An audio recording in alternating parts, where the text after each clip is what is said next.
আলহামদুলিল্লাহি রাব্বিল আলামিন ওয়াসসালাতু ওয়াসসালামু আলা আশরাফিল আমবিয়াই ওয়াল মুরসালিন ওয়া আলা আলিহি ওয়া আসহাবিহি আজমাইন আম্মা বাদ। প্রিয় শিক্ষার্থীরা, আজকে তোমাদের ঈশ্বরী নাইটে গল্প শোনাবো হলো হযরত ইব্রাহিম আলাইহিস সালামের গল্প। ইরাকের নিনাওয়া নগরীতে আসর নামের এক লোক বসবাস করত। ওই লোকের পেশা ছিল হলো মূর্তি বানানো, পাথর কেটে কেটে মূর্তি বানানো।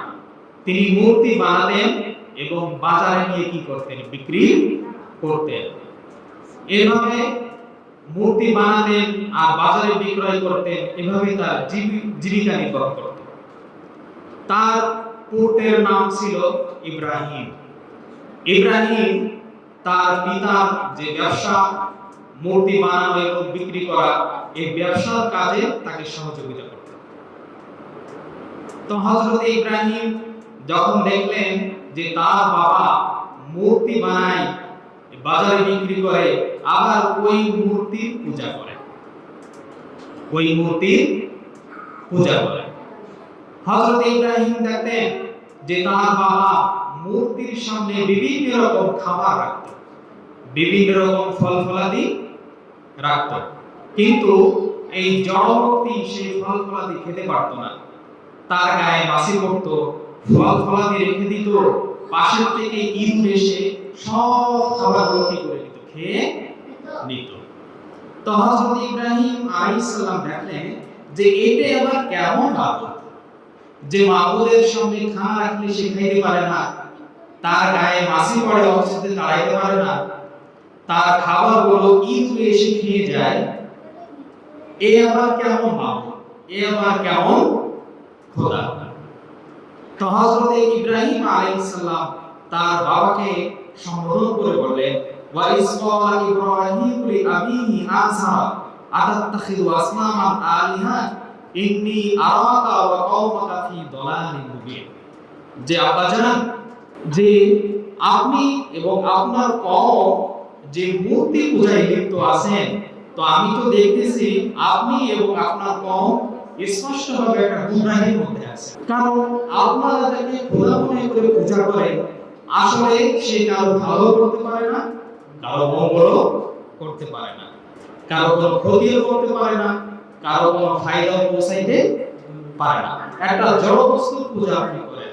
তো আমি দেখতেছি আপনারা যে কি খোদা মনে করেন, খোদা মনে করে যারা পূজা করেন, তো আমি তো দেখতেছি আপনি এবং আপনার কওম সহ সবাই গুনাহের মধ্যে আছেন।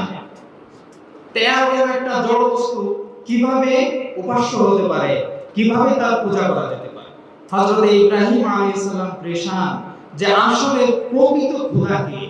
তো দিন পেরিয়ে যখন রাত হলো, তখন আকাশে তারকা ফুটলো। তিনি বললেন যে না না, যে তারকা উদিত হলো এবং কিছুক্ষণ পরে আবার নিভে গেল, অস্তিত্ব বিলীন হয়ে গেল, অস্তিত্ব বিলীন কোন সত্তা কখনো খোদা হতে পারে না। তাহলে বোঝা গেল কি, তারকাও কি নয়, কোন খোদা নয়। এই কিছুক্ষণ পরে দেখলো যে বিশাল চাঁদ উঠেছে আকাশে, ঝলমলে চাঁদ, আলো ঝলমলে চাঁদ। তিনি মনে করলেন এই চাঁদই মনে হয় খোদা হবে, কারণ এটা আলো বেশি, এটা আলো বেশি। নক্ষত্রের তুলনায়, তারার তুলনায় চাঁদের আলোটা কি? তারার আলো তো মাটিতে পড়ে না, কিন্তু চাঁদের আলো কোথায় পড়ে? জমিনে পড়ে। তিনি মনে করলেন হয়তো এই চাঁদটাই কি হবে, খোদা হবে।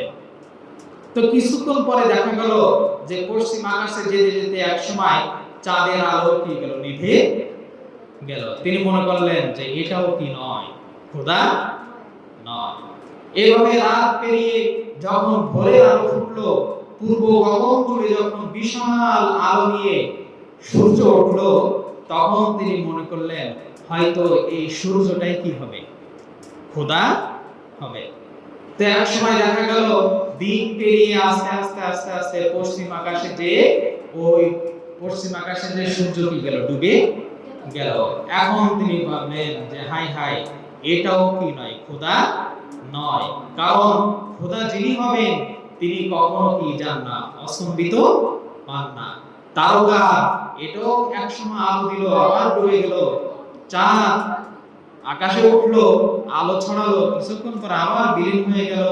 দিনের শুরুতে সূর্য দেখা গেল, দিনের শেষে আবার সেও বিদায় নিল। আসলে এগুলো কি নয়? প্রভু নয়। এগুলো কখনো কি হতে পারে না? উপাস্য হতে পারে না। কারণ ওই জামানায় মানুষ মূর্তি পূজা করত এবং তারকারাজির কি করত? পূজা করত। হযরত ইব্রাহিম আলাইহিস সালাম দেখলেন যে মূর্তির তো খোদা হওয়ার কোনো কি নাই, কোনো সম্ভাবনা নাই। এবার তিনি গবেষণায় আসলেন, দেখি মানুষ তো তারকা পূজা করে, গ্রহ নক্ষত্রের কি করে? পূজা করে। তিনি এখানে গবেষণা চালালেন যে এদের মধ্যে খোদা হওয়ার কোনো যোগ্যতা আছে কিনা। তিনি এভাবে গবেষণা করে দেখলেন যে এইগুলোর একটার মধ্যেও কি নাই, খোদা হওয়ার যোগ্যতা নেই। এবার তিনি সরাসরি প্রতিবাদ করা শুরু করলেন। কওমকে উদ্দেশ্য করে বললেন যে আপনারা যা যা পূজা করেন এগুলো একটাও উপাসনার যোগ্য নয়, একজনও কিসের যোগ্য নয়? খোদা হওয়ার যোগ্যতা নেই। আমি তোমাদের এই খোদাকে মানি না। আমার খোদা হবে একমাত্র আল্লাহ, যিনি এই চাঁদ সৃষ্টি করেছেন, যিনি এই সূর্যকে সৃষ্টি করেছেন, যিনি গ্রহ নক্ষত্রদের সৃষ্টি করেছেন, এই পৃথিবীকে সৃষ্টি করেছেন, পাহাড় পর্বতকে সৃষ্টি করেছেন, একমাত্র তিনি কি হতে পারেন? খোদা হতে পারে। তোমাদের এই মূর্তিও কখনো খোদা না, এবং তোমরা যে গ্রহ নক্ষত্রের পূজা করো এগুলো কি নয়? খোদা নয়। তো কওম যখন ইব্রাহিমের এমন প্রতিবাদ শুরু করলো, এবার ইব্রাহিম আলাইহিস সালাম খেপে গেলেন যে এই মূর্তি উৎখাত করতে হবে, এই মূর্তি উৎখাত করতে হবে। কারণ এই মূর্তির কারণে মানুষ আল্লাহর সাথে, স্রষ্টার সাথে শিরক করতেছে। তো যখন উৎসবের দিন আসলো, তার পিতা সহ কওমের লোকজন উৎসবে গেল। আনন্দের দিনে তারা কোথায় গেল? মেলাতে গেল। এবং ইব্রাহিমকে বলল, ইব্রাহিম চলো আমরা মেলা থেকে কি আসি, ঘুরে আসি। হযরত ইব্রাহিম বললেন যে না, আমি অসুস্থ, আমি তোমাদের সাথে তোমাদের মেলাতে যাব না। তো তার বাপ সহ যখন কওমের লোকজন সবাই কোথায় চলে গেল? মেলায় গেল। হযরত ইব্রাহিম আলাইহিস সালাম এবার মন্দিরে গেলেন। দেখো, প্রকৃত খোদা হচ্ছে আল্লাহ, যিনি মানুষের কল্যাণ করতে পারে, আবার মানুষকে ধ্বংস করতে পারে। কিন্তু মূর্তি কারো কল্যাণও করতে পারে না, কারো উপকারও করতে পারে না, কারো কোনো ক্ষতিও করতে পারে না। মূর্তির কোনো শক্তি আছে? আচ্ছা, নেই। তাহলে এই শিরিক বাদ দিয়ে হযরত ইব্রাহিম আলাইহিস সালাম এক আল্লাহ তাআলার পায়দারি করার কারণে তার খেতাব হয়ে গেল খলিল। ইব্রাহিম খলিল, আল্লাহর খাস বন্ধু। আচ্ছা, তাহলে আমরা আজকে এই গল্প থেকে কি শিখলাম? একমাত্র আল্লাহর ইবাদত করতে হবে। আমার সৃষ্টিকর্তাকে, আমাদের সৃষ্টিকর্তাকে মহান আল্লাহ তাআলা। আমাদের রক্ষাকর্তাকে আল্লাহ তাআলা। আমাদের রিজবিতাকে আল্লাহ। আমাদের রোগ মুক্ত কে করেন? আল্লাহ। এই আল্লাহই সর্বকিছু মালিক, সবকিছুর ক্ষমতাবান। এর বাইরে অন্য কারো কাছে কোনো রকম কি নেই, কোনো ক্ষমতা নেই। এটাই আমাদের শিক্ষা। ওয়া আখিরি দাওয়ানা আলহামদুলিল্লাহি রাব্বিল আলামিন।